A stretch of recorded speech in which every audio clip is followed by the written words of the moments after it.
Hey everybody, welcome to Alaskan Reactions here today with Jeremy, finally back from multiple trips. Honestly, I recorded a bunch of videos before I left for my Black Sabbath Aussie trip, was home for literally 4 days in between that trip and going to the warning, and the 4 days that I was home, I have mentioned before that I run a soccer club with many other people, but I'm the technical director for the club, and we host a tournament every year, and that was our weekend to host. It was a Thursday to Sunday. Oh, hit the microphone there. Thursday to Sunday tournament, and I literally got home at 5 o'clock in the morning on the Thursday with the tournament starting at 10. Landed at 5 a.m. Came home, drank a bunch of tea because I don't drink coffee. Tea, got myself as caffeinated as I could. 4 days at the tournament. Managed to record a few more videos on the Sunday night. I think I recorded with Marley and maybe Shelby, and then we had a few that were copyright that had been recorded a while ago, and I knew the copyright was going to come up, so I was able to go off, hopefully, so I was able to kind of stack them up. Wasn't able to get a video done for last night because I got home from this trip very, very late Sunday night. Watched the 2 warning shows last week. Then I was in Tampa on the weekend playing in a foot golf tournament and also watching a different concert, total 80s concert with Toto, Men at Work, and Christopher Cross. So anyway, back to this though. Silver Spring, Maryland. Great show. Got to meet the band and do the meet and greet that day. Got to meet a bunch of you guys. It was awesome. Appreciate all the people saying hello to me. That was great when I'm standing in line to do the meet and greet and people are hey, are you Alaskan Reactions? So that was really cool. Really appreciated meeting you guys. That was awesome. Show was incredible. Absolutely incredible. What a great show. We're going to watch Automatic Sun from that show. As again, I said, we watched a video from the Raleigh, North Carolina show at the Ritz as well. Can't promise it's going to be wonderful, perfect audio. If you hate the audio, go ahead and skip to the end when I do my review of the show itself. Because this is obviously going to be fan film video, so you never know if the audio is going to be perfect or not. But we're going to do Automatic Sun. They closed with Automatic Sun both nights, and I love this song, so we're gonna show the end of the tour, or the end of the show at Silver Spring, Maryland. I was there live with some of you, and it was absolutely amazing. Let's check it out right here on Alaskan Reactions. Okay, Silver Spring, we had a lot of fun, but now for real, we have one last song for you, okay? Let's make it the best round of the night. Are you ready to give it your all? Yeah. Once again, thank you so much for tonight. We love you.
Oh, yeah. All right. So let's talk about it, right? First things first. Boom. Let me hold this up. Signed album because I got to do the meet and greet. I will try and pop the picture up if I have the technical ability to pop the picture up from the meet and greet. I will pop that on here as well. It might even be the thumbnail. You never know. We'll see if my minimal technology skills will work that out for us. But to the show itself, absolutely amazing. Just like the night before, they brought the same energy. Everything set list was the same. They were incredible. I have literally the same little problem with this show that I had with the first show, and it's just that it wasn't long enough for me. It wasn't long enough. It was an hour and 15 minutes. They started at 9 o'clock. You could actually see the clock up on the wall on this when you were watching this video. It might have been an hour and 17 minutes. Either way, a lot of headlining bands, most in fact, play a minimum of 90 minutes. And I just wanted more music from them. I love this band. I love their songs. I'd have loved to see if they threw in a ballad or two. I love the acoustic version of When I'm Alone. Obviously, Black Holes is a great ballad. I'd have loved to see those popped in there as well. And any number of other songs they could have played. And just to make it a little longer, hell, I'd have been okay with Enter Sandman. Don't need to ever hear that song again because I've heard it a million times in my life. But they do a great version of it, and if they had played it and extended the concert another 7 minutes, I'd have been thrilled. So again, they weren't bad in any way, shape, or form. I just wanted more. I wanted more of them. I wanted them to play longer. I hope they play longer in the future. It was wonderful. It was great. I did the meet and greet before the show. It was so cool to meet the band, albeit very, very briefly. Their security guy was a little strict, but I'm sure they've had some things happen in the past, and that's why he made mention of taking people down, which I just thought was a little aggressive. A little power trippy. You know, you can't touch the girls. You can't lean in. Obviously, you shouldn't be able to. You shouldn't be touching them. But he was just saying, if you did anything out of what I'm telling you to do right now, I will take you to the ground. And it was just like, whoa, all right. It just seemed a bit threatening. But again, I'm sure they've had issues in the past, and that's why they are strict like that. You know, you pop in, you set your one item down for them to sign. Each three of them sign it. I got the Keep Me Fed album signed, as I showed you earlier there. You walk around behind the band, you get to take a picture of the band, and of course, while they're signing this stuff, you have a little conversation with them. It's nice. They appreciated the reaction channel and appreciated that I flew all the way from Alaska. That was nice to hear from them. And then, of course, it was great to get a picture with the band, and then you move on, and then you come back 4 hours later and watch them play because they do the meet and greet at 4 o'clock, 4:30 in the afternoon, and they're not on stage till 9 o'clock.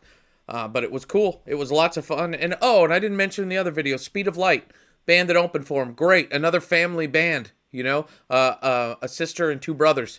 All playing different instruments again, just like the three sisters here. So that was cool to see. They did a great job opening. Check them out if you get a chance. Speed of Light was their name. They're opening for the whole tour, so they opened both nights. Anybody who's going to other shows, please give me your reviews in the comments. I can't imagine that the girls don't bring their all every single night. As I said, they were great both nights. Same set list both nights. It's on setlist.fm. You can check it out. It was wonderful. It was great. Again, I loved it. Just wish it was longer. Just want them to play longer. What can I say? I want more of bands that I love. And that's a critique. Even when a band plays for 2 hours, I still want to see more. There was only one time in my life that I didn't want to see more from a band that I truly loved when I was watching them in concert, and that was Metallica on their Black Album tour. When they were doing 3 encores, they were playing for 3 hours a night, and you were just wore out by the end of it. By the time they got to the end, I was like, I'm good. I'm sweating from head to toe. I'm done. I've been rocking all night. They've played every song I can imagine, so I was happy with it. But other than that, when it's a band I love, I always want more. So anyway, thanks so much for stopping by. Remember, kindness is free. When you're out and about today, make sure you live it up some. Rock on. Oh, hey. And it was nice to meet everybody. I know I mentioned that earlier, but it was really, really nice to meet everybody. Live it up some.